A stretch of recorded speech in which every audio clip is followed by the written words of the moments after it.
Okay. Hi, Pankaj. Hello, everybody. Thanks a lot for joining. Again, this is Pankaj Gupta from EthAum Venture Partners. Really appreciate your time today to join today's demo day for Asia Pacific and EMEA region. This is the demo day for the plugin US ASEAN cohort that we started in January 2023. And like always, I would like to start this event with a brief introduction, yet energetic, from Madhu. And here we go. Hello everyone, this is Madhu, leading sales and marketing for EthAum Venture Partners. You may have witnessed multiple demo days hosted by EthAum. While we are excited to present you our new cohort, I would love to take a moment and brag a bit about our startups from the past cohort. Yuvraj from Cloudworks went on to pitch in the Shark Tank India and secured funding from the two sharks. Ferrari, Velotix, Cyborg, Iron Yun, and many more are seeing 3x to 4x year-over-year revenue growth, thanks to their existing and new Fortune 500 customers. They are also seeing strong momentum for a funding round of 10 million. Asia Boats completely surprised us by raising an oversubscribed round of 3x valuation within 6 months of our investment. Vadavinto raised a multi-million-dollar round from strategic investors to penetrate Asia further. Competitors of Bitometric turned into partners due to strong solution and traction that Bitometric is showing. Their MRR grew 3x in only 3 months. Talking about the January 2023 cohort, onboarded 12 exciting startups from various geographies such as Hong Kong, USA, Israel, Europe, Nigeria, and Singapore, and sectors such as BFSI, PropTech, Industry 4.0, healthcare, sustainability, and security. Startups are post-revenue and join hands with EthAum to grow the MRR through its ecosystem and GTM-focused efforts. Startups will present for 4 minutes each and take the question in the next 2 minutes. They can't boil the ocean in such a short time frame. If any of these startups pique your interest, then please let us know and we will schedule the deep dive. I want to thank you to the jury who is going to score the startups with respect to product market fit, team, differentiation, and investability. And a very special thanks to our venture partners, the senior executives from giants such as Cisco, GFK, Google, Microsoft, SMRT, ServiceNow, and others. Hope you enjoy today's event and connect with the startups to explore the synergies. Now, I'll request Pankaj to take the event forward. Thanks, Madhu, for this energetic start. Now I would request our esteemed jury to give a brief introduction, probably 30 seconds each, so that the audience know who we have in the jury today. I would like to start with Anand. Thank you, Pankaj. Just a quick brief about me. Currently, I'm Managing Director and Partner at BCG Singapore, and an outlier most of my time. My strength is to ensure simplicity among the deafening noise of complexity and to take people from hard-heartedness to conviction in decision-making. And that's how, in my professional life, I take the proverbial all-talk vision board into action and realities. And when I'm not occupied by work, I try and help many startups in my own time. I try to lead a sustainable lifestyle as well. So feel free to connect with me for all things consulting, entrepreneurships, hardships, even moving away from workaholism and astrology, as I kind of steer low resolution ideas into high resolution possibilities. Really happy to be here today. Thanks a lot, Anand. Astrology, wow, that's interesting. Okay, Anuma, please. So thank you, Pankaj, for having me. Hi, everyone. It's an honor to be part of this jury addressing corporate innovation.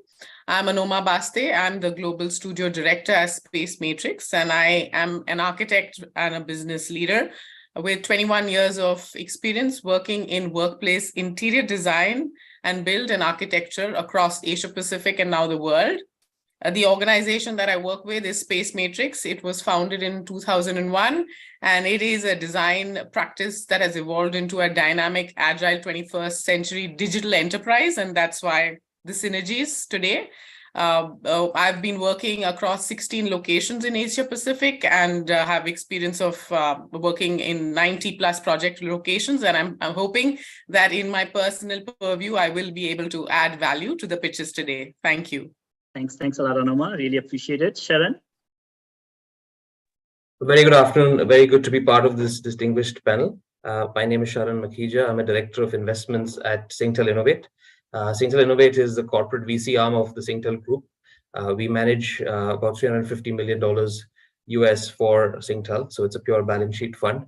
But unlike many other corporate innovation vehicles, we are a self-contained fund in the sense that we have our own investment committee, and it's a completely independent structure from the parent. Our typical stages of investment are between Series A and Series C. The areas that we've invested in are fintech, big data, AI. We've looked at enterprise SaaS, and we've also done a couple of investments in the sustainability ESG space. We also look at opportunities that are core to telco. So any new opportunities that come out of 5G, whether for the enterprise or for consumer, we look at those as well. The thinking is this group looks at futuristic investments for Singtel, where either the investment could lead to a new business opportunity for the group or could help the group in its current operations. That said, we are quite financially minded. We do want our investments to return, generate good positive returns while still being strategic and bringing some kind of synergy value to the group. Thanks a lot, Sharan. Really appreciate it. Jacqueline? Hi, warm greetings. I'm Jacqueline Chang, and I'm the country coordinator for the Global Covenant of Mayors in Asia. So what I do is I work with mayors and city governments to combat climate change problems. One of my role is to facilitate and connect the private sector and its innovative solutions with the city governments so that they can jointly implement pilot projects or actual city level projects in accordance with the city's climate action plan. Thank you. Thanks a lot, Jacqueline. Swaroop? Hi, good afternoon from Singapore. I'm Swaroop Biswas. I have about 30 years experience in the built environment space, specifically around technology and sustainability. Ex-Johnson Controls have led multiple businesses, run $1 billion plus business in Asia Pacific. Currently, I am an operating partner with Giant Leap Capital. We are looking to invest in industrial tech that basically overlap around the sustainability space. And I'm also starting my new venture around the built environment, energy, sustainability through an application that I'm developing. So I'm here to help any way looking around operating, growing and hacking growth within your startups, but also any advice and knowledge that you need around the built environment space.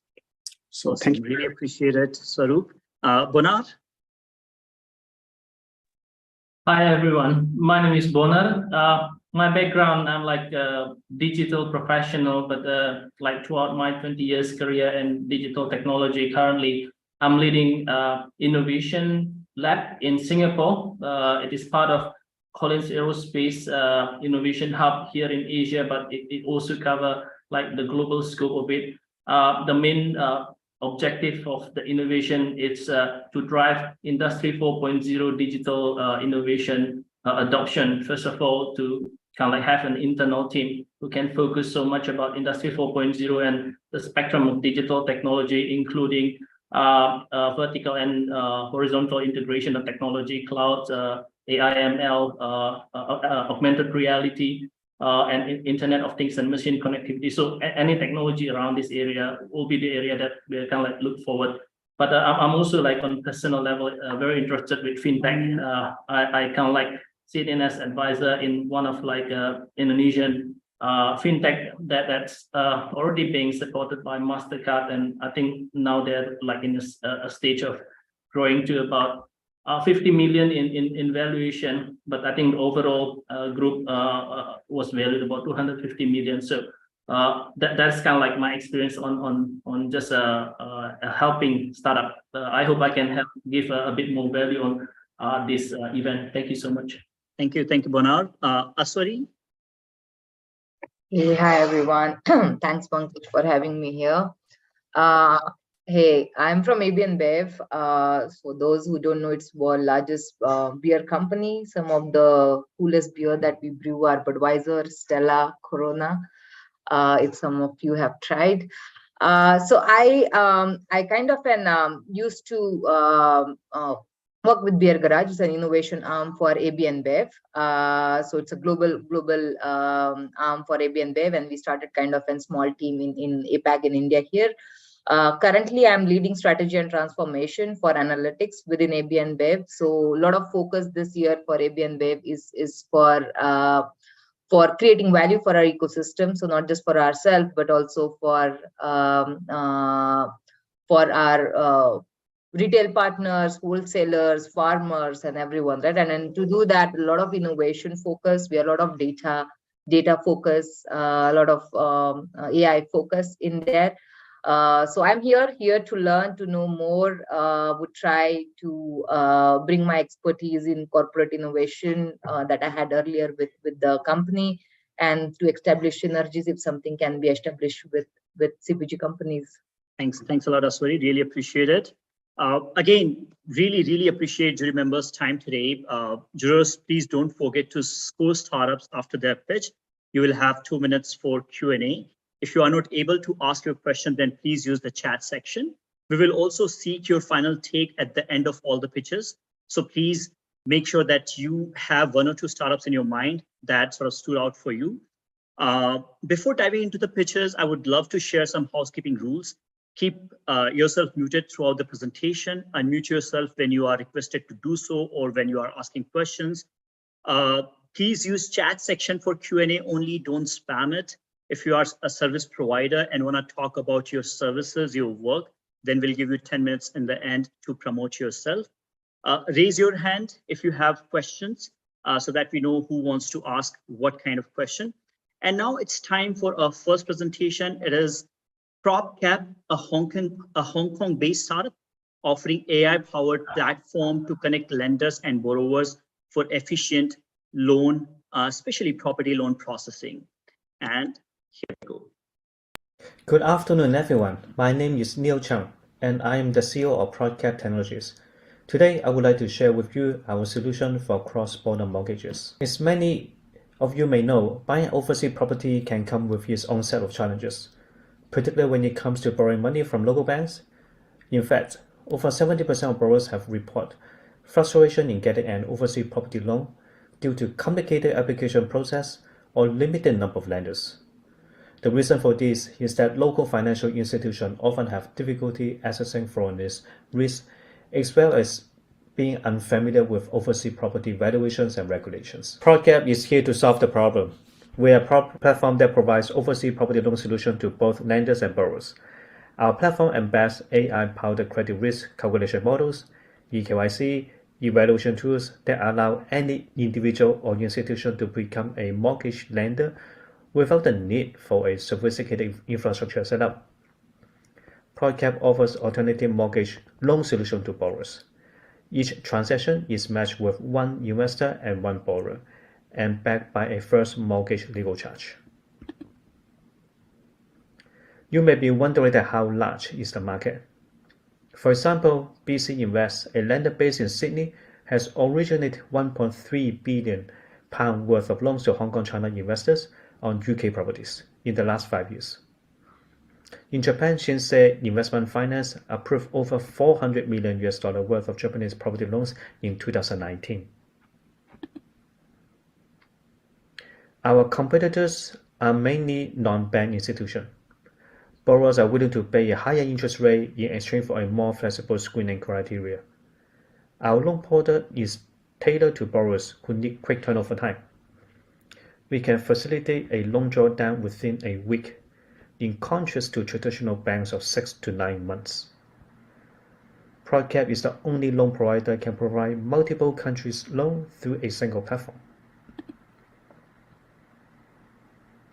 We use a combination of online and offline marketing strategies. We list our products on financial portals such as Money Smart Money Hero. We also collaborate with business partners in the same ecosystem, such as overseas property brokers, management companies, and accountants. We leverage various startup events like Cyberport, Alibaba, and Microsoft.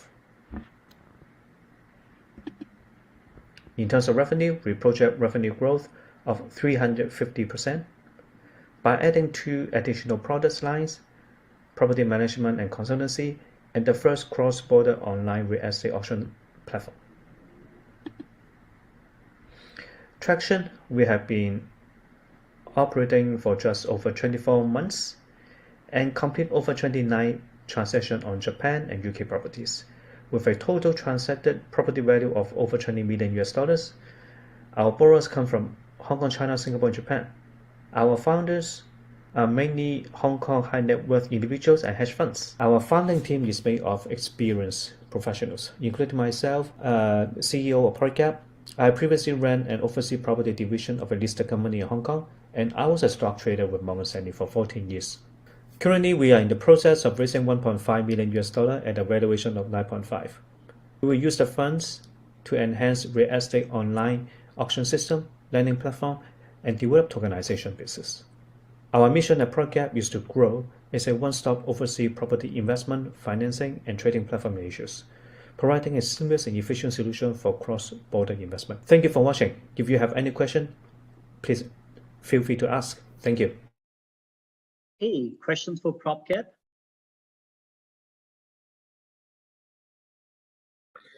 Yeah, maybe I can go first. In terms of the defaults, if any, from borrowers, does any of the liability fall back onto PropTech, or is it completely passed on to the lenders? And then on the second question is, in terms of the lending side of the equation, are these, you mentioned Hong Kong based entities, are these all institutions, or do you also do accredited investors, individuals and family offices? Sally, please unmute yourself. Thank you, Sharon, for your questions. They are very good questions. And first question is, because we are a matching platform, we'll match the lenders and borrowers together. So we actually have already put on the first legal charge on the property, and the liability is, if there's any defaults, the lender will actually take over the property itself. And to your second question is, our lenders, apart from institutions, we also have some high net worth individuals as our lenders and investors. Thank you. And you may be seeing a poll on your screen. Please respond to that. Is there any other question about PropTech? Pankaj, just a quick question. I mean, like the collaboration with PropTech, we just put investment, pilot, mentoring, co-sell, and none. I mean, like if there is a fintech platform for loan, which also probably also look at overseas loan, will that be an opportunity to collaborate? I didn't see like that kind of collaboration. Definitely. So probably you can put that in co-sell, and then we can explore that opportunity later. Okay, Bernard? Yeah, sure. Thank you. Fantastic. Thanks a lot. If there are more questions about PropTech, please use the chat section. Next is Sopi, which is a startup based out of USA and Israel. They are transforming the hand sanitization, hand hygiene industry using computer vision and data analytics. And here we go. Hello, everyone. Since 2018, Sopi has generated over $1 million in revenue. We have 4 patents and partner with companies like P&G or ARC, the innovation arm of Sheba Medical Center, all because we can reduce infections by roughly 20%. Every single year, for every patient bed, there are going to happen 2.5 infections in healthcare environment. That's a fact. Each and one of those can cost between $35,000 to $100,000, which means it will create a $60 billion loss for this year and the year after that. And that's on top of the 100,000 people that will die in the United States alone from something we can't prevent. The infection prevention teams today continue to use old-fashioned approach by personal observations, manual analytics, adjusting an existing processes, and retroactively reacting to the infections occurring every single day, not really solving problems of tomorrow. By addressing hand hygiene, they know that they can prevent 40% of the hospital-associated infections. However, they also know it's a challenge. It's an invisible and impossible to control manually challenge because you can't really observe every single person in healthcare environment. And this is why Sopi created a two-side technology. The core, supporting the user, providing a simple hand hygiene system with computer vision, visual tutorials, and deep learning algorithms to control and support the process from A to Z. The other side of it, we collect data, analyze, and provide it to the leadership for them to maintain upstream and downstream regulation or compliance needs. We collect roughly 100 data points from every single cycle. And this is why SOAPy is the only company that know who, when, where, and the most important, how well people actually sanitizing or washing their hands. We can use all of the data to support behavior change and improve what the users are anyway trying to do. And this is a unique selling point within a market of 2.5 million installations, an opportunity of $28 billion in the United States. Currently, we are addressing only a small fraction of it, which is 600 facilities with 19,000 potential installations that can generate $1 billion for us as a company. We have proven performance. We proved in a variety of use cases and facilities that we can prevent infections by roughly 20%. And with our compelling price offer, which is $175 a month, we keep ourselves away from the price competition landscape, and we also maintain the fast speed going into the market, giving our customers a very straightforward ROI. Just 9 cases and they are break even. If we prevent 9 cases, they are break even, and on top of that, they get a tool that can prevent penalties coming from CMS or the Joint Commission. We have a steady growth, and we anticipate to be break even next year and moving into positive EBITDA in 2025. And as a professor of preventative medicine and hand hygiene said once, presenting our technology, there are many tools and technologies to diagnose infections on hands. SOAPy is a treatment to this disease. It's needed everywhere. We can use it today to prevent challenges that we will face tomorrow. By the way, my name is Max. I'm one of the founders and the CEO of SOAPy, and together with my partner and the team we have, we share an experience of launching products into the market, exit stories, or managing publicly traded companies. We are supported by a brilliant advisory board, all of them health-related executives, and we know altogether that with clean data and clean hands, we can reduce HAIs and make healthcare system much safer than it is today. Okay, that is SOAPy. We don't have Max available for the Q&A today because he had flu. But yeah, if there are any comments or questions, I would love to take them and probably do a follow-up later on. Anybody?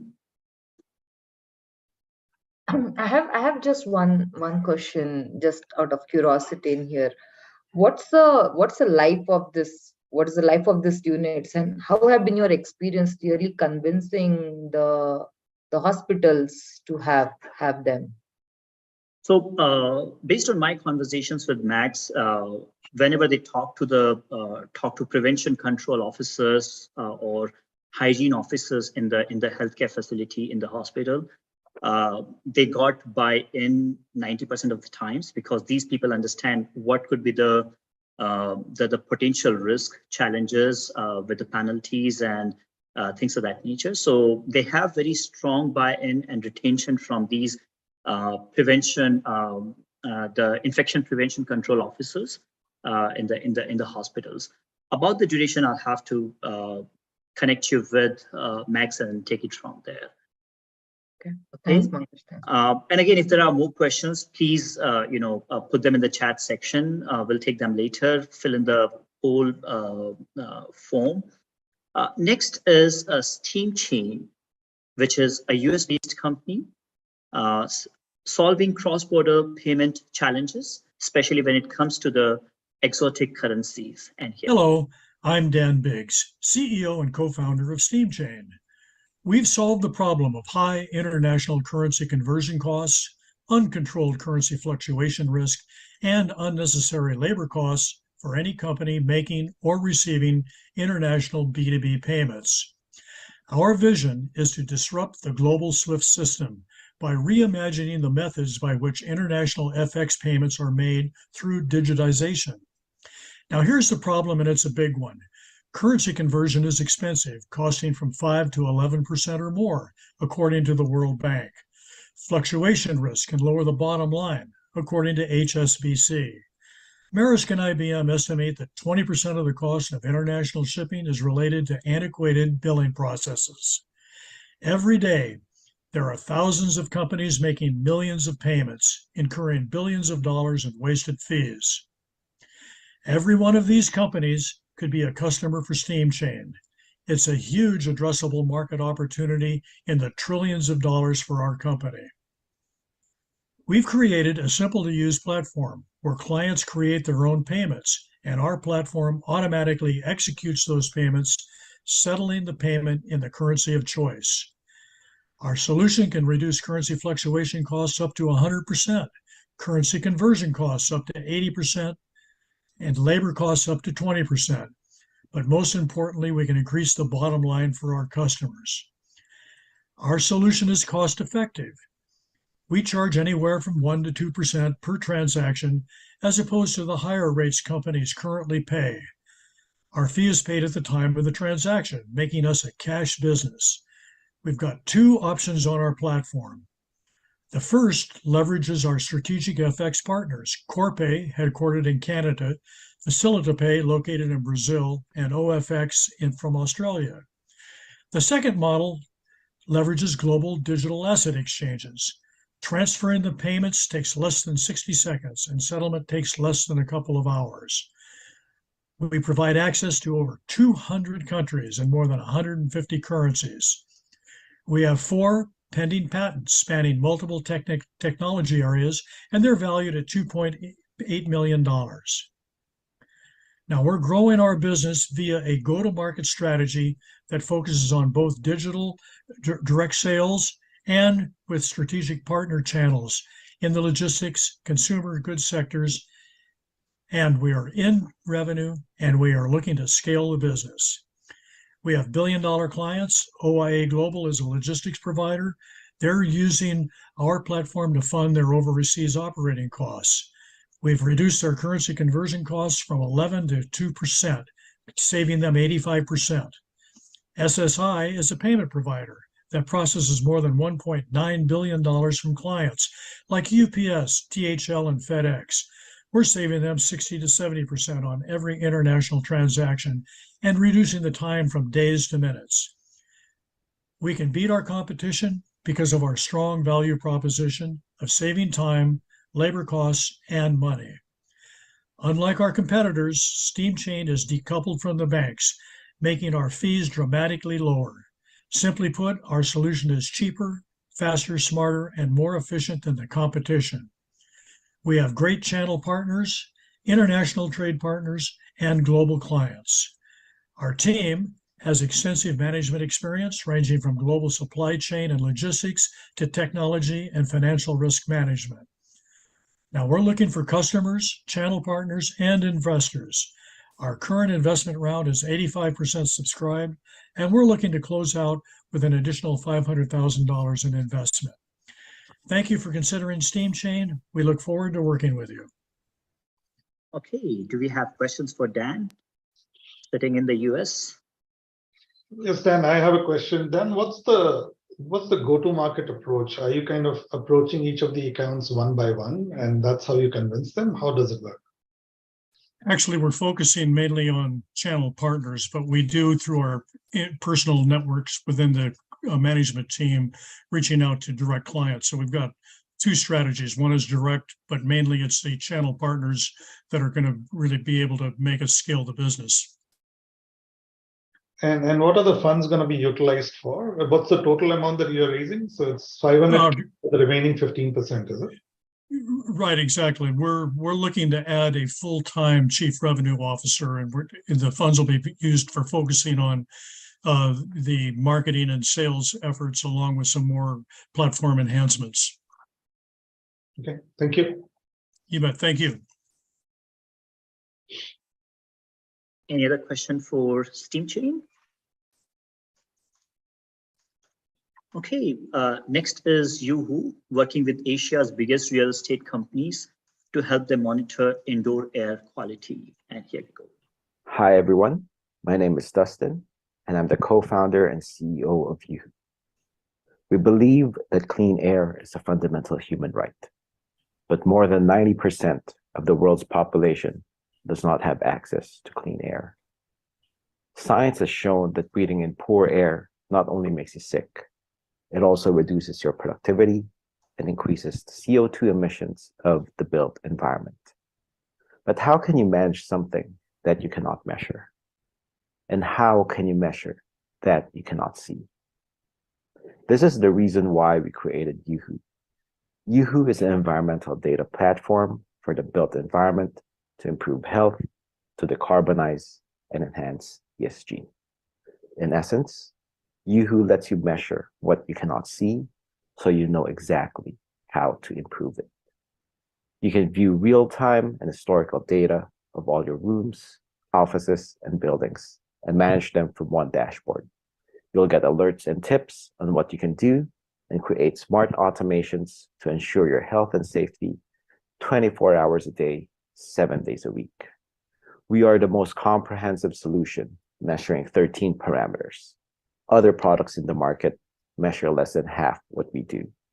Our customers love us because we focus on performance and reliability.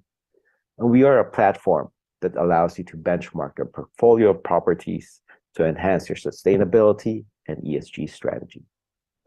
Yuhu's growing customer base, accessed via our global distribution network, is currently at 20,000 homes and growing. We also currently serve hundreds of private and public enterprises across more than 20 countries.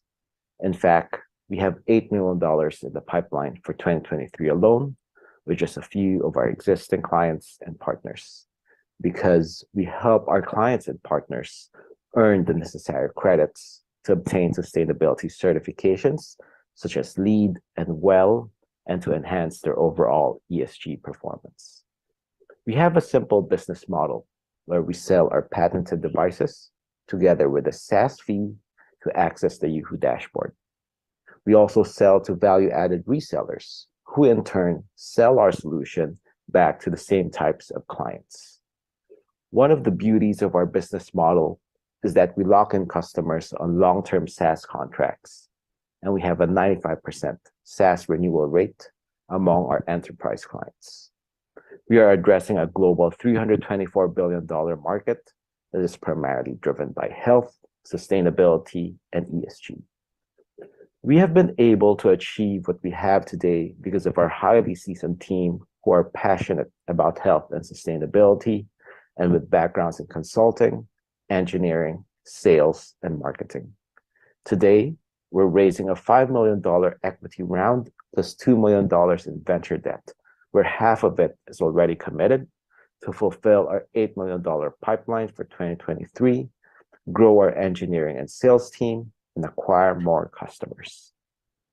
Clean air is a fundamental human right. I'd like to invite you to come join us in our mission to make clean, breathable air accessible to all. Thank you. That is Dustin from Yuhu. And Dustin is currently in Australia closing a multi-six-figure contract. And that's why he's not on the call to answer questions. But yeah, nonetheless, I would love to take your questions, comments on Yuhu, and then pass it on to Dustin later. Questions, please? I have one question, Pankaj, and basically I would like to know if they are planning to sort of roll out any pilot projects with city governments to address district cooling. So if you could ask them that question, it would be great. Definitely, they are working with multiple cities to roll out the solution. They are not only working with the private clients, but also the government clients. So definitely that's one of the areas that they're looking into. Yeah, just one more question. Sorry. Go ahead, please.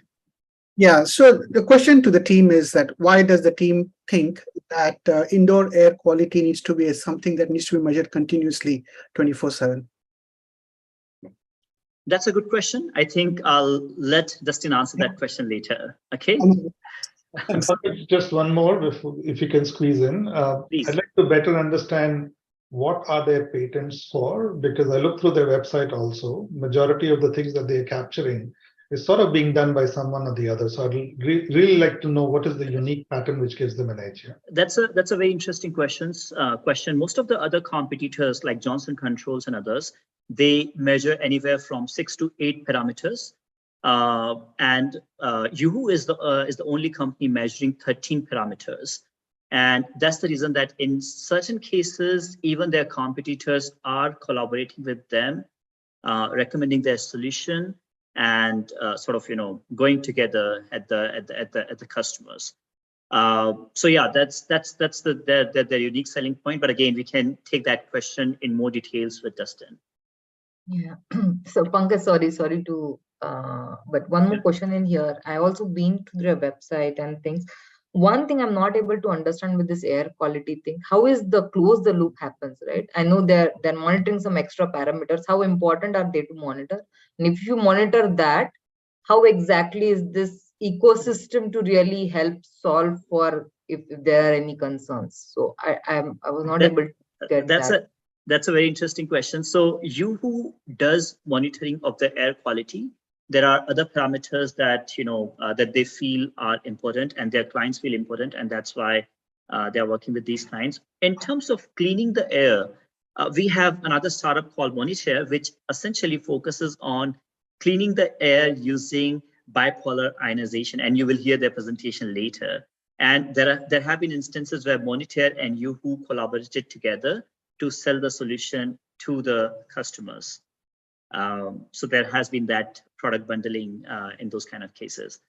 But yeah, Yoohoo only focuses on monitoring the air quality, not on cleaning the air. Okay. Next is telepresence, and appreciate Indu. She is in New Jersey at the moment to answer your very interesting questions. Telepresence is offering a connected worker platform for sectors such as MRO, oil and gas, mining, and manufacturing. So people from these sectors, please be alert. Hi, I'm Indu Tolia, CEO and founder of Telepresence.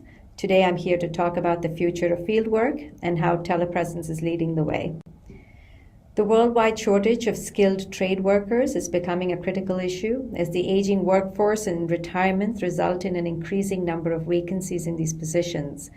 In 2020 alone, 31 million skilled trade positions were left unfilled, with a projected demand for 300 million skilled workers in 2021.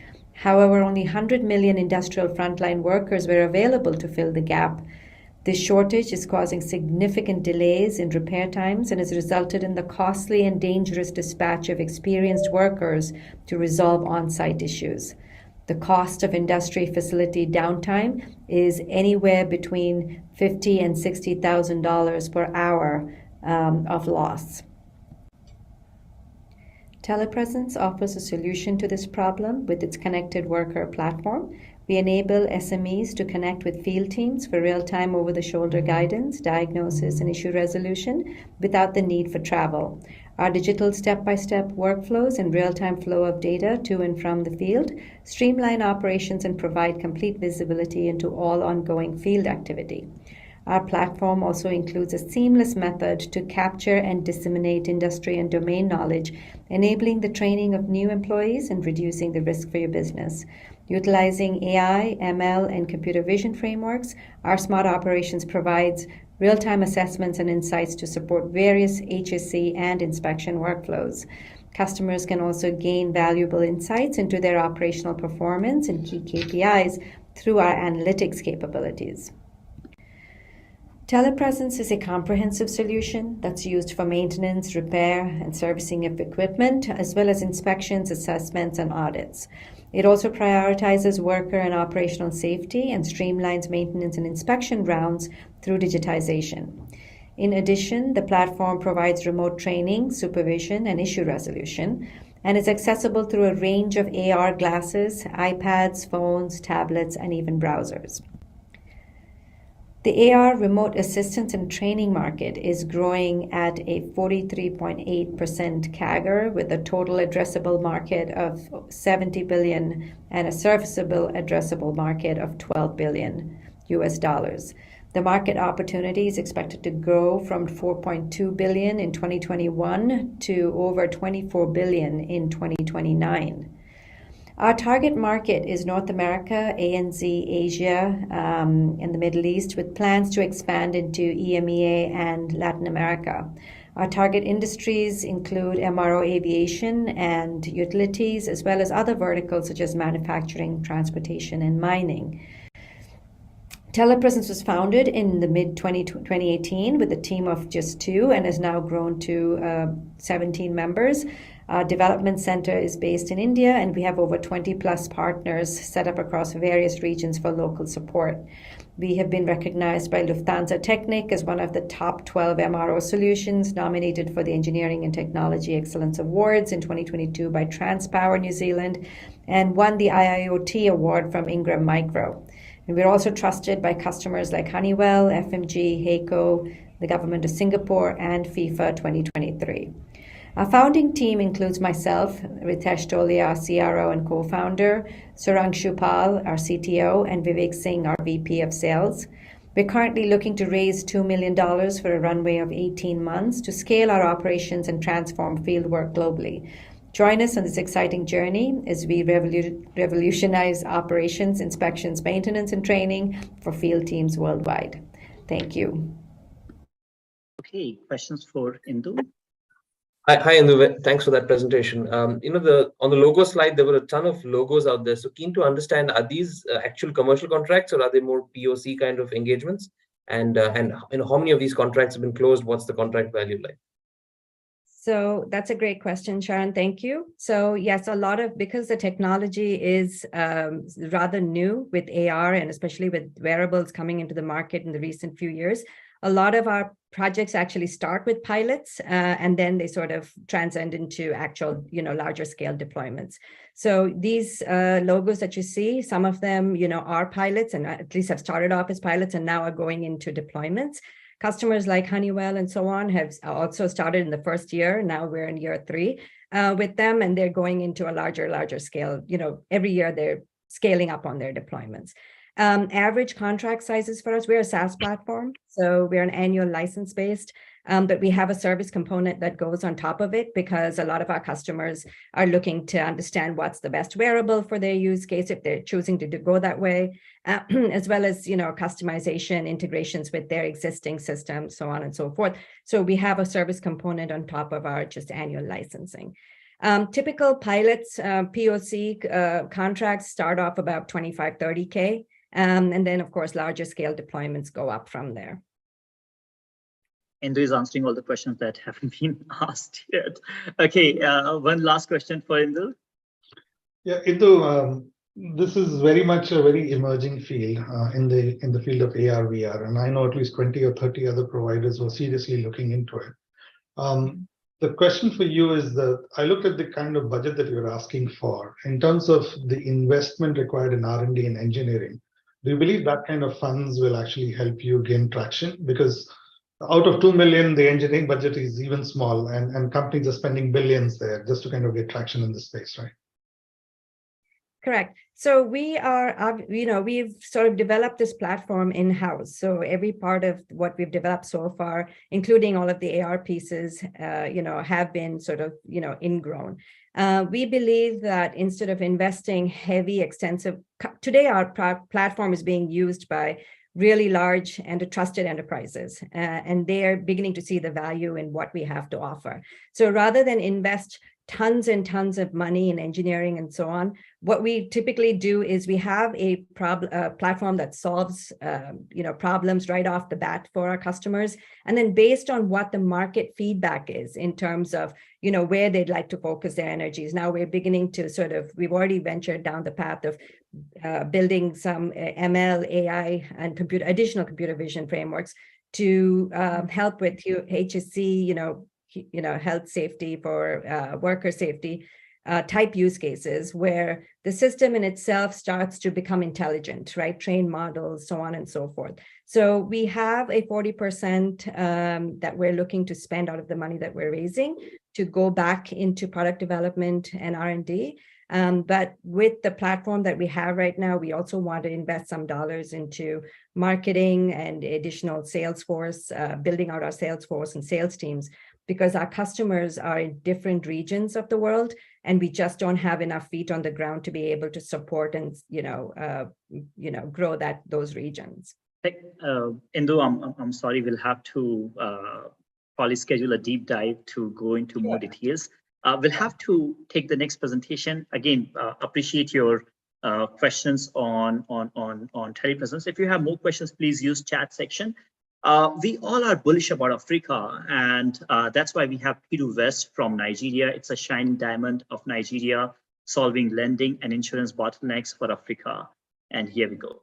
Good afternoon. My name is Austin Abolosoro, co-founder and CEO of Piru West Technology Limited.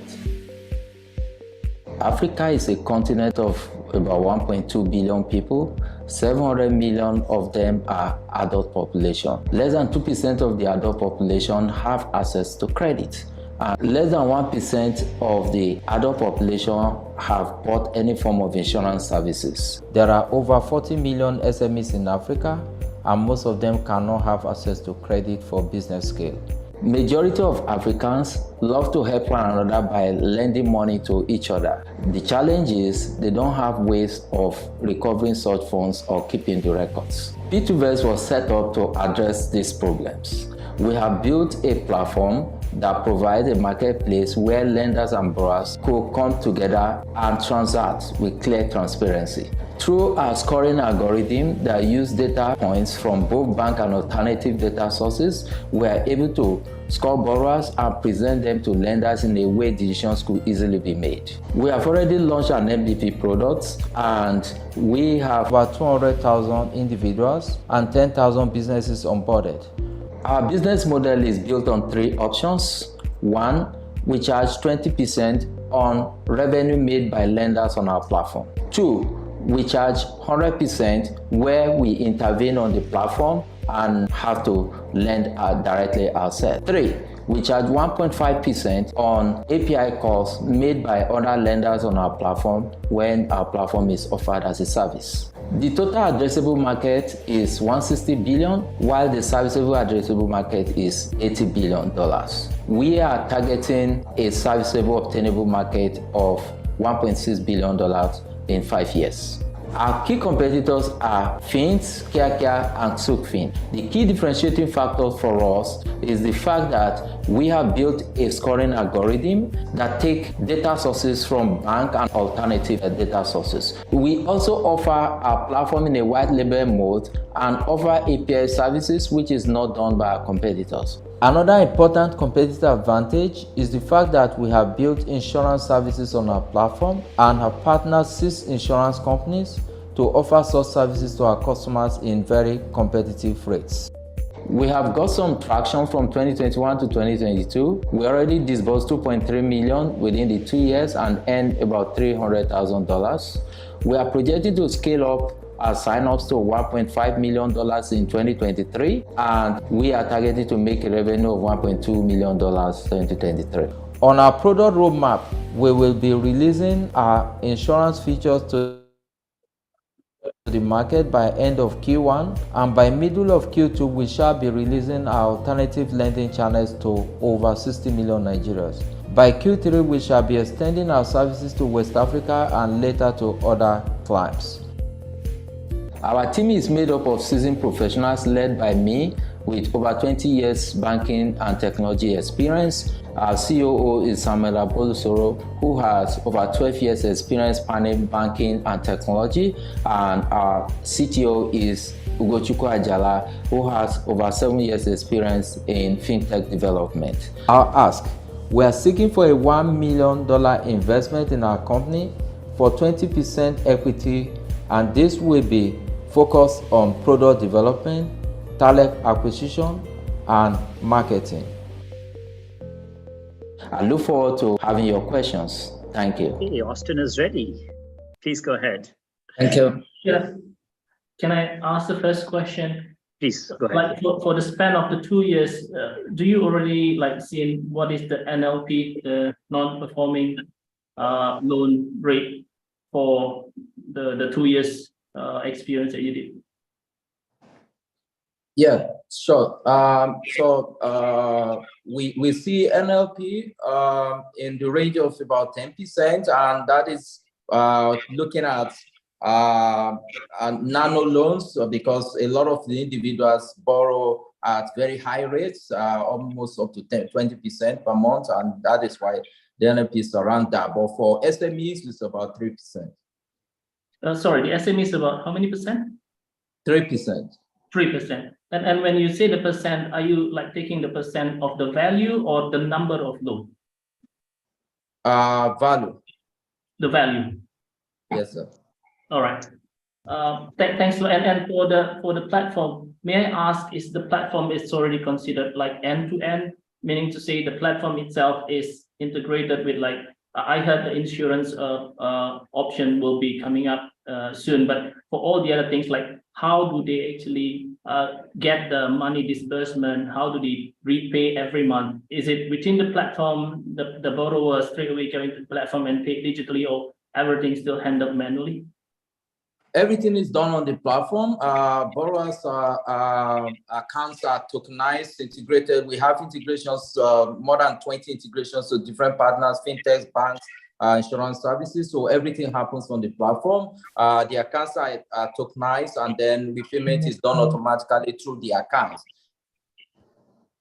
Okay, thanks. I think that's enough for now. Thank you. One question, Austin, a very quick one. Maybe we can take this offline, but in your third year or this coming year, I saw revenue projections up to 1.5 and profitability at 1.2. That sounds like one hell of a business if you can make 1.2 out of 1.5. Maybe my numbers are not correct, but it'll be good to get clarity on that. Okay, Okay, so I'll come back to that. I think there's a mix-up somewhere there. Thanks a lot, Austin. Next is Lux Security, a German startup transforming the embedded system testing, saving approximately 80% of the time and cost for the OEMs. And here we go. Hello, everyone. My name is Alon Shalev, and I'm the co-founder and CEO of Lux Security. I have over 15 years experience in various positions in the cybersecurity domain. My partner, Tom, has been a penetration tester for over a decade, specifically in the automotive industry. A few years ago, he was even head of security testing at Volkswagen. We're currently self-funded, and we managed to secure paid POCs in a value of 240,000 euros. In addition to that, we've also been accepted to 3 amazing accelerators in Singapore, Israel, and Taiwan. When we started the company, the main idea was to build automated security testing tools to help us with our day-to-day jobs. But then the UNEC released its newest regulation called ISO 21434 that basically dictates that each electronic control unit that will be integrated into our cars by July 2024 must go for security testing. What are these ECUs, or electronic control units? Well, any new car that hits the road today has anywhere between 20 and 150 different ECUs that manage any aspects of our cars, from fuel consumption, headlights, engine performance, you name it, it does it. But there are many challenges in conducting security testing for these ECUs. Specifically, there's a lack of qualified manpower. The procedure itself of security testing is 100% manually. It cannot be scaled. And on any bug that the security professional reports to the manufacturer, there's a high cost in order to fix those bugs. And put aside all those difficulties, once the regulation came in and demanded that each ECU must go for security testing, that became a nightmare for the automotive industry.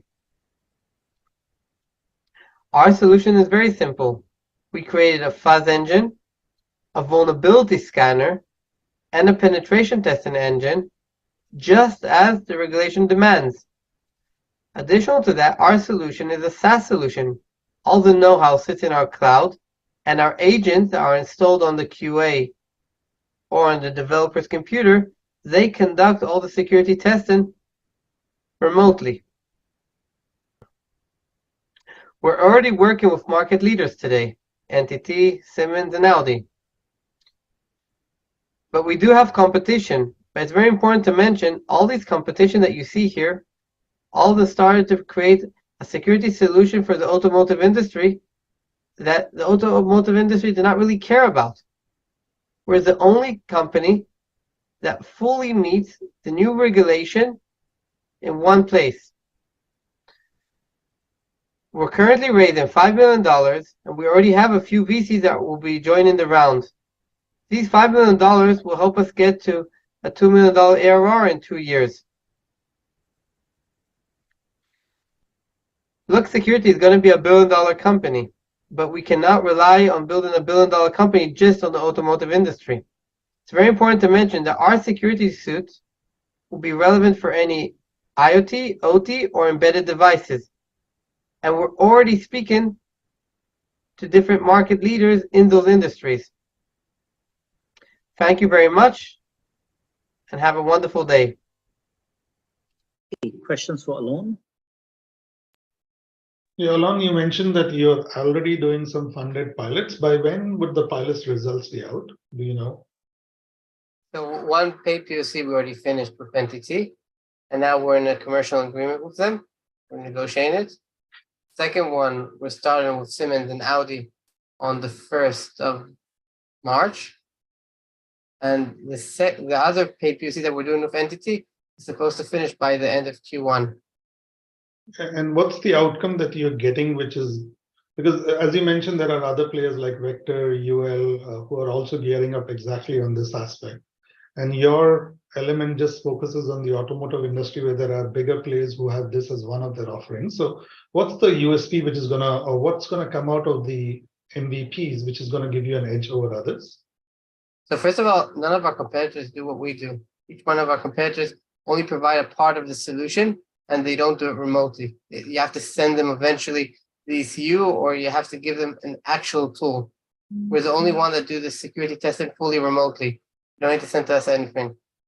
And companies like Vector that you mentioned, that's not their main business. They just added a fuzzer just because the market needs it. But the regulation itself demands fuzz testing, vulnerability scan, and penetration testing. So even if someone buys Vector, he still needs me for the rest of the procedure. And regarding the outcome from these paid POCs, it's a commercial agreement. Okay. Thanks a lot, Alon. If there are more questions, please use chat section. We'll have to move on to Mediconsent, which is a Hong Kong-based startup solving issues such as frauds, inefficient claim management for the insurance companies. And here we go. Hi, I'm William, CEO of Mediconsent. Mediconsent is an insurtech company founded in 2018. We automate insurance claims using Hyperledger blockchain. We are serving over 600,000 customers through 14 partner insurers. Our business operates in Hong Kong, mainland China, and the UAE. I'm a qualified actuary, and our team comprises insurance executives and tech experts. We also hold a patent in the blockchain insurance application. Here are the claim issues facing every insurer. First, the customer experience is poor. It really requires medical and insurance expertise to file a claim, and often there is no certainty in the claim amount before the treatment.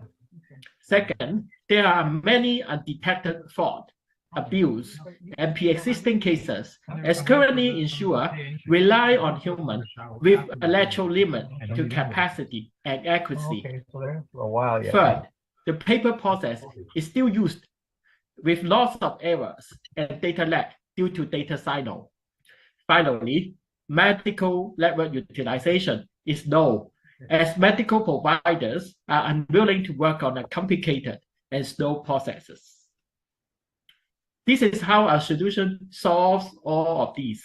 We provide a perfect customer experience by eliminating the wait time and the data collection. We apply AI so insurers have better claim decisions with consistent results. We automate the data flow and processes in our blockchain backbone, so paper is no longer needed. We maximize labor saving by Uberizing the cashless claim processes. Our solutions are made viable with the following. First, we Uberify the cashless claim process. Each provider can onboard our platform by downloading our provider app, and they can serve the insured after approval. We have end-to-end connectivity via API with hospitals and clinics management system, so the process can be digitalized without reconciliation. We utilize AI to assist human decision and fact risk cases. We digitalize claim journey with chatbot integration, and we automate processes in insurance utilize state-of-the-art OCR and no-code engines.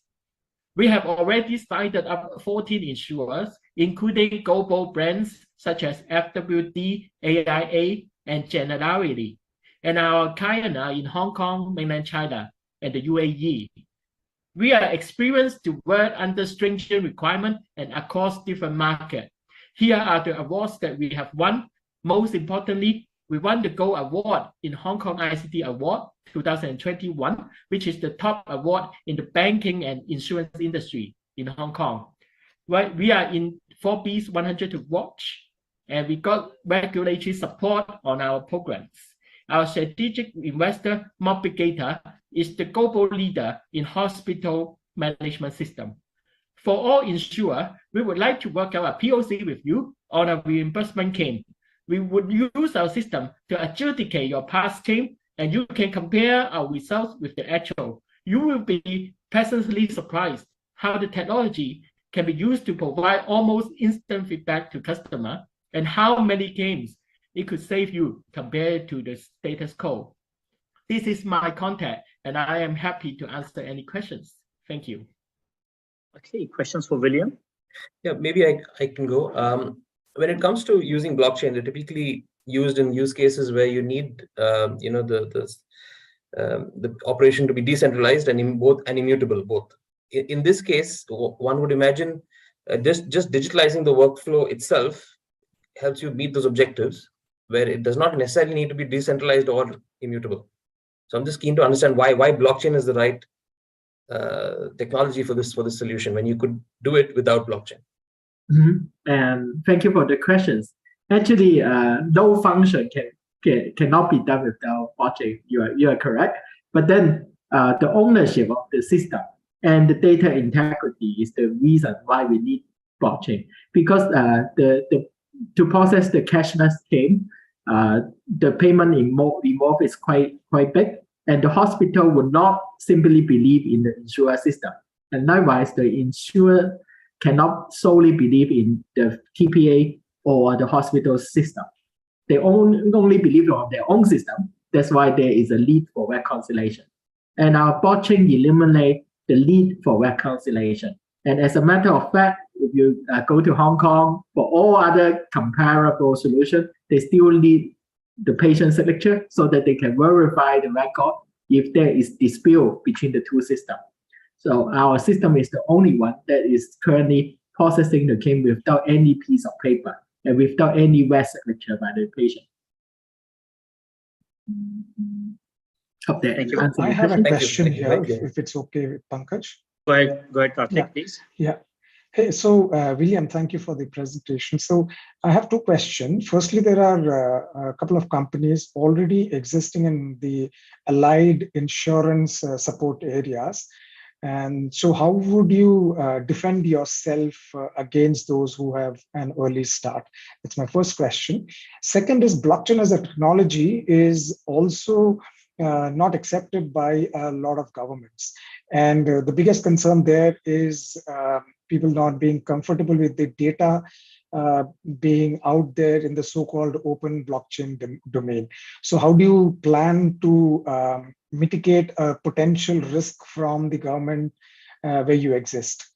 Maybe I answer the second question first. We are using a permission blockchain. We are using Hyperledger Fabric, which is a private blockchain. So we solve a lot of issues, even in mainland China, where the regulation is very stringent. It is usable. So I believe all countries can use it because it's privately deployed, and it works among the major participants, which is the insurance companies and also the TPAs and also the hospitals. So it's okay for all countries.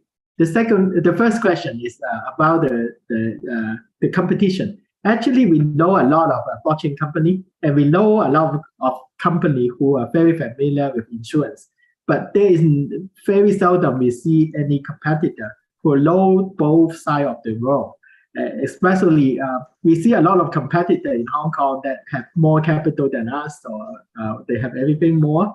But then at the end, we are the first company who launched the blockchain in Hong Kong, and I believe it's still in Asia. And then we have live cases, we get through all the regulator. We apply very pragmatic way to handle privacy data. That's why we are the first one to launch. And we now have several insurance companies. And I think we have a first mover advantage in that way. I'm happy to elaborate more. Just contact me due to the time. Yeah, thanks a lot, William. Appreciate it. Next is Monitor, a Hong Kong and Israel-based startup, cleaning the indoor air using bipolar ionization technology. And here we go. Hi, my name is Aviad. Hi, I'm Edward. Hi, I'm Carson. In Monitor, we help properties and hospitality companies to monitor and clean indoor air with leading bipolar ionization and IAQ monitoring technology. We spend 90% of our time indoor, such as home, offices, schools, public transportation, and other spaces. The indoor air in these spaces can be 5 times more polluted than outdoor air. However, there is no public information of our indoor air quality and no actionable air treatment data to help buildings become optimized for occupant health. That's why we are here to help. In the last 3 years, we helped more than 150 customers to install more than 500 ionization and 200 sensors and help them understand the air they are breathing and improve their indoor air quality to protect their staff and customers. Our solution divided into 3 main parts: monitoring, analytics, and treatment. The first step of our solution is to implement certified IAQ monitor into space to continue logging key parameters like CO2, TVOC, and PM 2.5. These monitors are certified and help customers to obtain green building certifications such as WELL and RESET. Data collected by our monitor will become actionable insight that improve IAQ, optimizing energy usage, and helping our frontline user like property management team to perform actions. Our solution doesn't stop at providing data only, but also improve the IAQ by deploying treatment devices. Our Israeli bipolar ionization technology could easily implementing on new and existing HVAC system to provide large amount of positive and negative ions into the space. These ions formed cluster around harmful substance and break down their protein structure and render them harmless. Our potential market is huge. While we demonstrate a successful penetration in industry, like property developers, hospitality, and government bodies, our solution is well recognized by property developers who like to achieve ESG excellence. Our solution helps provide a safe and healthy environment for the staff. We also helped properties to obtain global healthy building standards like WELL V2 and RESET Air. Our monitoring solutions help meet the standard and contribute points in air and thermal comfort concepts. Our vision is to deliver a free application for the public use of free IAQ information in public area. So in future, you could compare the IAQ score before booking a hotel, such as booking.com, in order to get yourself a most healthy and well-being building for your vacation. Our roadmap would develop a Monitor IAQ cloud with our developed smart ion counter that could connect and trigger automation according to ion level in an indoors. We start our pre-seed investment in about $1 million by founders and angels, and now we are looking to expand to $3 to $5 million as a seed investment. Apart from the investment, we are also looking for connection in the property market and connection to help us expand to new market and regions like Southeast Asia, Europe. Contact us now. That's the energy. Questions, please. Yeah, so how safe do you think ionization technology is for cleaning the air? I know there are some health concerns there. Yeah, so good question. Our product is patented already and passed all certification by the US government that we are generate zero ozone. We are much lower than the standard approved. So I know that there is a concern from some non-qualified product that can issue more ozone, but we pass all the top certification. Okay, thanks. Thank you, Aviad. Any other question for Aviad? Okay, please use chat section for more questions. Next is Vision.ai, a Mexico-based computer vision startup helping logistics and retail giants with actionable visual data. Here we go. Hello, I'm Jorge de la Rosa and I'm the CEO.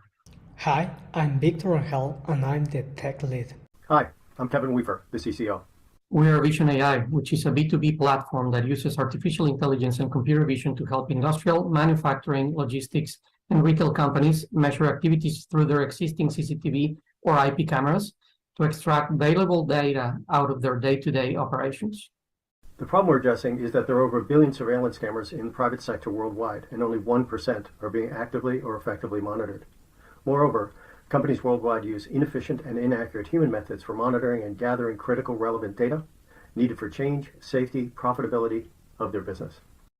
Our B2B platform is revolutionizing the way business operates. By integrating state-of-the-art AI capabilities and computer vision, we deliver an innovative edge computing solution that generates real-time analytics, alerts, and surveillance. Our platform runs on top of existing IP cameras or CCTV system, making it easy for business to implement it. Vision.ai combines proprietary neural network development with patents pending, computer vision, machine learning, among other technologies to create a one-of-a-kind platform. The backend platform features real-time streaming, video recording, video sharing via WhatsApp, and email notifications, user and permission creation, device health status, monitoring profiles, and intelligent monitors. On the computer vision side, Vision.ai features around 30 security and productivity video analytics within scalable AI containers, including people and vehicle detection and counting, crowding, heat maps, personal protective equipment detection, definition of zones and schedules for people, vehicles, waiting times, security gate exit detection, license plate reading. One of our strengths has been the development of custom intelligence models and the integration of this information with our clients' operation. For example, in this integration with toll roads to classify vehicles and determine toll fees, along with all the analytics related to toll booths occupancy, is an example of how our technology is being used to improve efficiency and accuracy in toll collection and traffic management on highways. Another example is the integration with the Secretary of Environment in Jalisco, which enables the determination of compliance with vehicle emission testing in different areas, as well as the analysis of traffic flow. We are also continuing to develop new intelligence models focused mainly on retail. According to Market and Market, AI in computer vision market is projected to reach 57 billion by 2026, with a conservative annual growth rate of 26%. Based on these numbers, our goal for 2027 is to have $45 million in revenues. So how do we get to those numbers? Our strategy is very clear. We sell to sellers and access their existing and future customers through them, offering a revenue share model.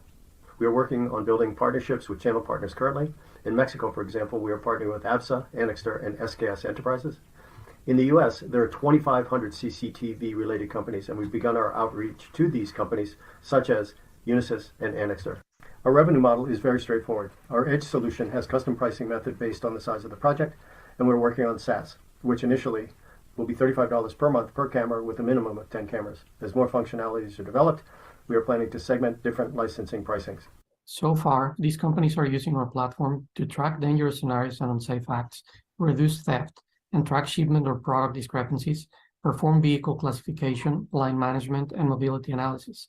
All these while getting real-time alerts and generating valuable data for their respective verticals. This is our founders team, and together we combine over 45 years of experience and 3 previous exits.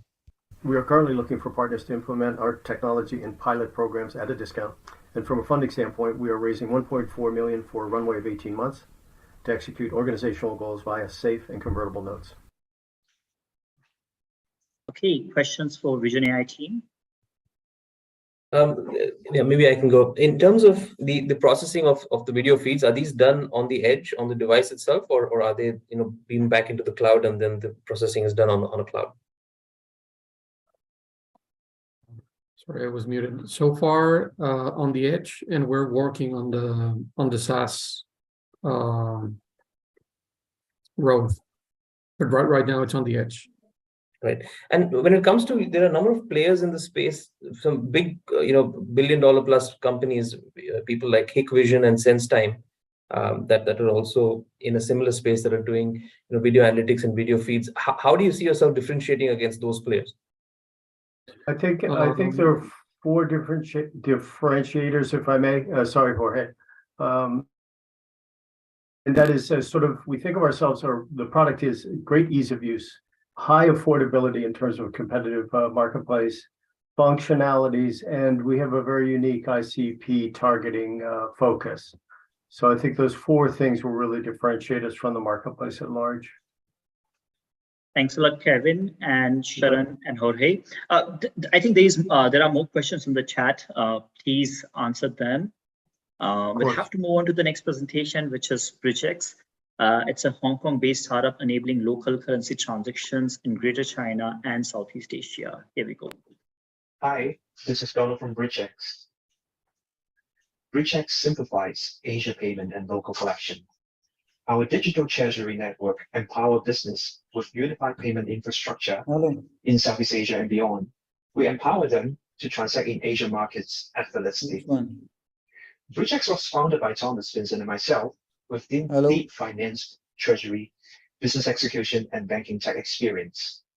We extend our market reach with our board of advisors who are banking and payment leaders from local markets in the region, providing insights on local business requirements. Asia business and B2B volume outpaces global payment growth because of changing business model through digitization.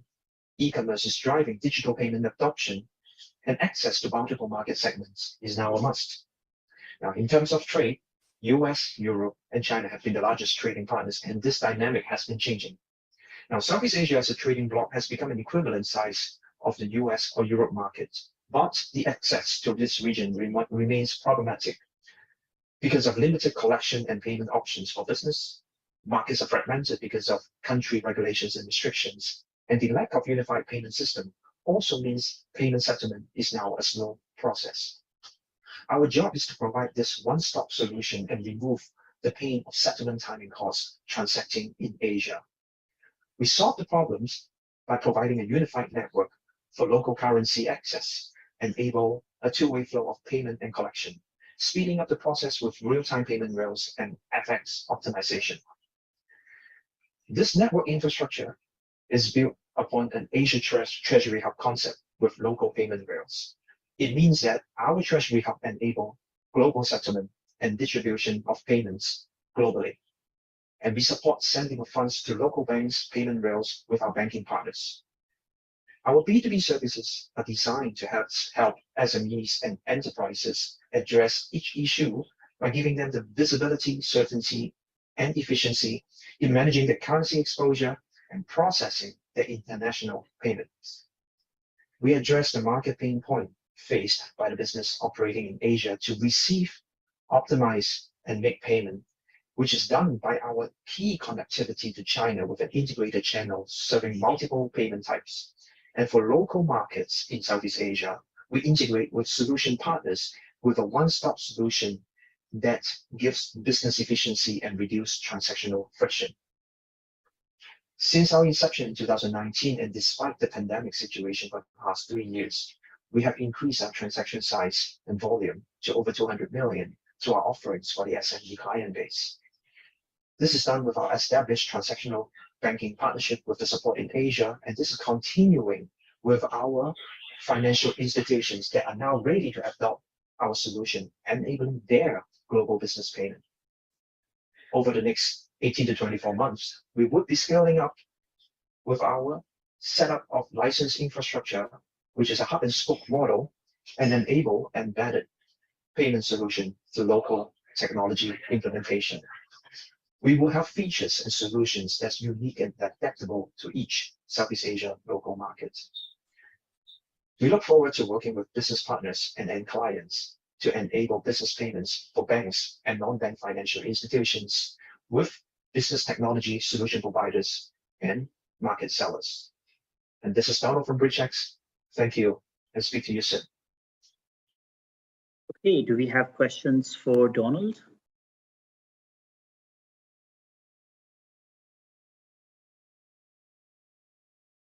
One quick question here, if I may. So as has happened when Euro was introduced with, 2-3 decades back, with different blocks of countries coming together and inter-country payments getting easier with integrated payment transactions within each of these blocks, like the BRICS block or the G20 block, etc. How will your company sustain or withstand such geopolitical risks that would emerge, and how will your business model tweak if in case it has to? Fundamentally, when we look at basically Southeast Asia, is the dynamics as well as the political situations a bit different from Europe. We actually do look at basically Eurozone as a model on how we operate, but it's different. So right now, despite that, we actually work locally with different service provider, bank partners to enable each of the corridors in ASEAN to enable us to basically do a bi-directional flow of the currencies. So that is how we enable basically a direct channel as a channel partners as well as the banks to work for Southeast Asia. But more importantly, the other way is also connecting the region to locations beyond just the US and Eurozone, like China, for example, which actually has a huge requirement from our customer base to make the transaction happen. So on our side, what we do is the treasury solution to basically provide both the liquidity and the end access for the transactions. Okay, is there any other question for Donald? Please use chat section if you have more questions. Next is TestPack, which is a Finland-based startup offering mobile energy solutions for off-grid usage to make education and healthcare accessible in the remote areas. And here we go. Good afternoon. My name is Mario Aguilera, and I'm the CEO and founder of TestPack. We're a company that specializes in mobile energy solutions with the goal of implementing artificial intelligence in battery algorithm generation and configuration. I'm a technical CEO with background in hardware and software. I have more than 15 years manufacturing experience, and my co-founders are Forbes listed members. With our team, we're able to iterate, develop, test, produce, and sell all the products you have seen in our catalog and company. I am also happy to say that part of our investors are David Kirk, who was the chief scientist and CTO at NVIDIA, and Matthew Papakipos, who was the ex-director of engineering at Google. As of today, we have raised close to 1 million in funding, with more than 300,000 secured in grants and more than 25 existing customers and agreements in place. We're currently working with leading companies and organizations such as the United Nations, Audi, and Ernst & Young. We are right now fundraising 2 million euros to focus on scaling and growth, and in order to fulfill existing orders and deals we have in place. The current market size for the energy market is huge, with over 400 billion combined for energy in off-grid, IoT, and battery industry. The problem is simple. There are more than 1 billion people without access to electricity in remote areas, and governments are not going to spend resources in order to put infrastructure to provide energy to these places. Because of the energy problems in remote areas, it is not possible to provide the most basic needs to people, but more importantly, to provide education to children, which on its own is a massive problem, but at the same time an opportunity for us.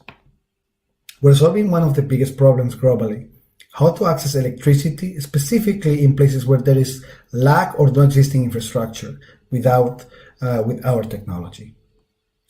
For this reason, we have created a patented energy solution that is able to take energy to remote areas, unlike before, by combining hardware and software. The system can be taken inside any commercial flights thanks to its modular battery system, and we can charge a wide range of devices from 5, 12, 16, and 19 volts inclusive. Our energy system basically combines power electronics, solar, software, and smart IoT for providing an all-inclusive energy solution for off-grid locations, unlike other solutions in the market. With our software platform, we're able to track energy consumption, generation, and control the hardware remotely and lock batteries accordingly if they get stolen or lost. Due to COVID, we saw a major demand for our energy system in the education field, in how to access digital content and energy in rural regions. For this reason, we started first working with leading organizations such as the United Nations, who are currently using our system to carry out educational activities in remote areas where before this would not be possible. But the opportunities and markets are limitless, as the same energy system can be used in different sectors and industries, as seen on the slide. Our next step is implementing artificial intelligence and deep machine learning in order to create optimum battery algorithms of charge and discharge. We're basically able to calculate accurately battery life cycles and obsolescence for recycling, which is very important. Hence, we own the data of the hardware collecting data from the field. Future research for AI is licensing APIs to battery manufacturers in order to validate their battery lifespan against real performance usage, which is something not seen before. Right now, we're making around 50% sales margin with our hardware sales, while we are also receiving monthly subscriptions. Our goal has been to focus first on technology validation, securing customers, and then scaling through software licensing, and moving towards licensing APIs to battery manufacturers and solar plants. This will allow us to generate over 10 million in revenue in the next few years, while being on the right track of reaching close to 700,000 euros during the first year, thanks to our existing partners and agreements. Thank you. Okay, do we have questions for Mario and Kaita, TestPack team? Yes, I've actually put the questions in the chat box, so he can take his time to answer them. Thank you. Sure. At this very moment, we have one piloting project with the UNICEF in Laos, and it's called Learning Passport, but actually Microsoft is putting their educational content into our systems.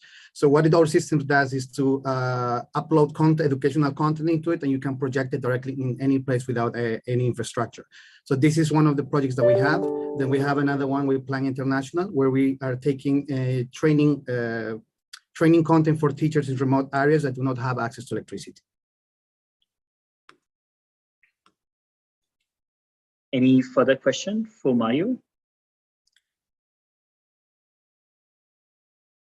Okay, I think that's it. Again, you will see a poll on your screen. Please answer the poll for TestPack.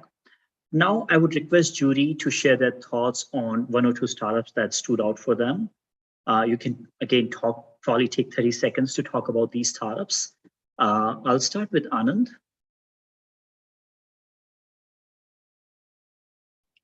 Well, thanks to all the presenters. I think I'm glad I was a part of this today. Learned so much from many different areas. And I might name a few startups which I took note of. This is by no means an indication that others are not relevant, or their products or offerings are not that great. For me, the ones which really stood out were Yoohoo with their product offering and the success that they're seeing. Also, Soapy, in my mind, very specific use case, proven technology, and they're getting good traction in the market. And lastly, I would say Look Security, provided I understand them a bit more. Very specific niche, very targeted, but in a segment where timing is kind of playing to their advantage, if they can really get in there and get the pilot outcome. So those are the three which really stood out more from the others, but there are many in the offering, which I think it's just a question of timing. If I only get a chance to spend more time with them, I'm sure they've got a lot more potential. Thank you. Appreciate it, Anand. Anuma, do you want to go next? Sure. Thanks, Pankaj.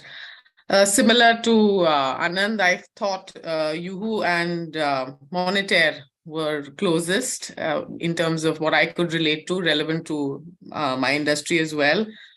Doing a good job, Soapy as well.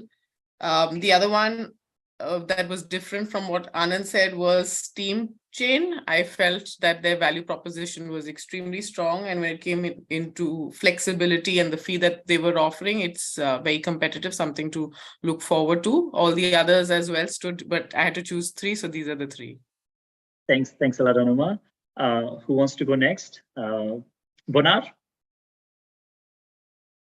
Thanks, Pankaj. I mean, like, I really think everyone bring a very good value proposition. Probably it's just a few that I take note just because it's a bit related with what I'm doing on the fintech. So PropCap, which is the making property loan become more available by opening up people who can lend like from all over the place. So I think that is quite interesting to me. Medicon for the insurance digitalization of making that payment, because I think it's very interesting to always understand between the hospital system and the insurer system and what people actually request or what the insurer actually submit to have one that can consolidate all and remove all the wastage of people try to consolidate. I think that's quite interesting. Probably the last one is the bridge, even though I haven't really like understand a lot more deeper, but I think it will be in the space of infrastructure for fintech that kind of like gives a unification of whatever we have in this region. But again,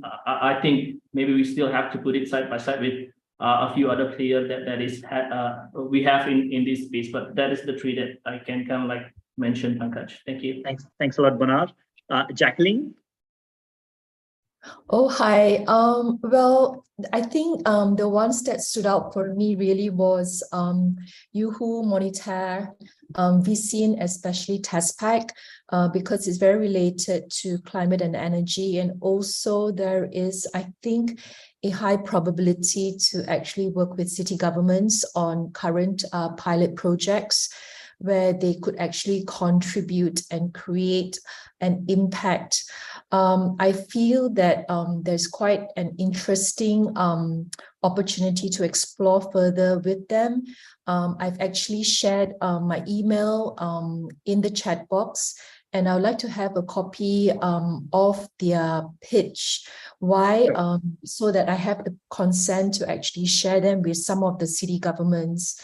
So the Global Covenant of Mayors actually work with over 12,600 cities globally in North America, South America, Europe, Central Asia, Southeast Asia, South Asia, as well as Australasia. So, you know, thank you very much for inviting me. And it was a really good learning curve for me as well to learn what they have actually invented thus far. Thank you.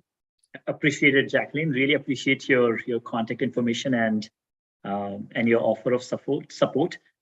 Next, Aswari, may I request you to provide your feedback? Yeah, I think thanks, Pankaj. I'm glad I joined this. Super interesting. A couple of them I also realized would be interested for AB and BEV, so I kind of had a chat with them. So in terms of a problem statement, I am first, before even going to the solution, I would be more attracted to the problem statement right now, which is one towards currency conversion. Definitely, I don't know how it's like. I think I need to understand more how Steam Chain is trying to solve for that. But I feel that is an important one. Then the Medicon, I think the insurance claim is still a bigger thing. It's still not there for a customer experience there. So I think they are doing good. They're getting traction as well. But I think I need to understand more in there as well. So interested there. Then Vizion, I think they're already doing, it seems, something with ABI, which I just got to know. But yeah. So for them as well, I think it's an important pain point for manufacturing companies as well. So these are the three. I think the other ones from a purely consumer side point of view, Yuhu is doing great, but I still feel there is this and I still feel there are a lot of competitors, and I don't know if the end thing is getting solved or not. But I think that's the fourth ones. I think Restaurant 3 I said 4, but these are the ones that I related the most with. Thanks a lot, Ashwari. Ariel? Sure, would love to. I unfortunately was not able to join the whole event, but what stood out to me was TestPack specifically. I've been doing some work in energy recently, and recently as well, we've seen that curtailment is such a huge issue. And so the grid is something that has to be, I think, resolved in this case today. And so I see that for TestPack, at least right now, they also have a way to be able to monetize from the RE operators and not just sell off their product to the end user. So I see there's a huge monetization play there as well as looks, actually. What stood out to me was the market timing, for one. And the second is that they're able to integrate themselves in other within other competitors, quote to quote, to speak. Their solution is something that you can't take out from the whole process. And I think that's super valuable wherever you play in this market. Thank you. Thanks a lot, Ariel. Swaroop. Yeah, hi. I'm not going to comment about Monitor and Yuhu because simply because I come from the domain, so I'm happy to coach them. But there is definitely a lot of challenges in terms of scaling and differentiation that you probably have very, very specific application that will differentiate them. But what stood out for me is really Loop Security, Steam Chain, and Mediconsent. Not necessarily in that order. All are important. The reason I say that is that these are new world problems that are going to come to us. And we are in that space where these solutions have ability to solve very specific problems that will come to us. So I'm very excited to see how these three progress. Really appreciate your feedback, Swaroop.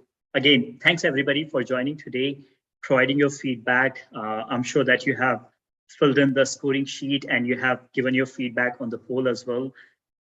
A very, heartfelt thanks to the startups, because it's very difficult to bring all the important information in that 4 minutes of video pitch and then presenting it to the audience. I know it is extremely difficult, especially when you are trying to, close contracts with the customers, you are trying to raise funds, you are trying to hire a team. It's extremely difficult. So really appreciate everybody's time today. Thank you, audience, for joining us today. Again, this is not the end of this relationship. I think this is just the beginning. Please connect with the startups, send us the feedback that, hey, I want to connect with this particular startup, and we can schedule a deep dive for, co-selling opportunities, pilot opportunities, mentoring opportunities, or investment kind of opportunities. Again, thanks everybody. Really appreciate your time, and let's keep reconnecting. Take care, stay safe. Bye. Bye, guys.